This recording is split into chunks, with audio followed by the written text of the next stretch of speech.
लढ्यामध्ये तुम्ही एकटे नाहीत, सर्व संचालक तुमच्या सोबत आहेत. सरकारला हा निर्णय मागे घ्यायला लावू आणि आपला हा लढा सनदशीर मार्गाने आणि शांततेने चालू राहील. मी आपल्या पाठीशी आहे. आर्थिक, मानसिक आणि शारीरिक सगळ्या बाबतीत सगळे संचालक तुमच्या बाबतीत आहेत. तुम्ही एकटे नाहीत.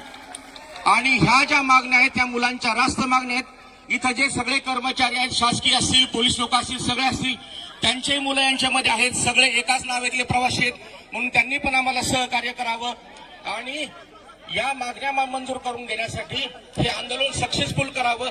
याला कुठेही गालबोट लागणार नाही याची काळजी घ्यावी. धन्यवाद.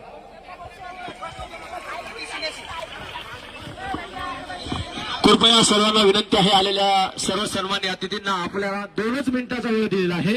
या 2 मिनिटाच्या वेळेमध्ये आपण विद्यार्थ्यांच्या मागण्या या ठिकाणी मांडायच्या आहेत. त्या विद्यार्थ्यांच्या मागण्या हे संवैधानिक मार्गाने आपल्याला या ठिकाणी पूर्ण करून ठेवायच्या आहेत. यासाठी कृपया सर्वांना विनंती आहे की आपण बोलत असताना वेळेचं भान ठेवावं, कारण इथं अनेक तज्ज्ञ मंडळी आलेली आहेत आणि विशेषतः सर्व महाराष्ट्रातील शिक्षकांचं आणि विशेषतः छत्रपती संभाजीनगरच्या सर्व आमच्या शिक्षकांचं कौतुक करतो. यानंतर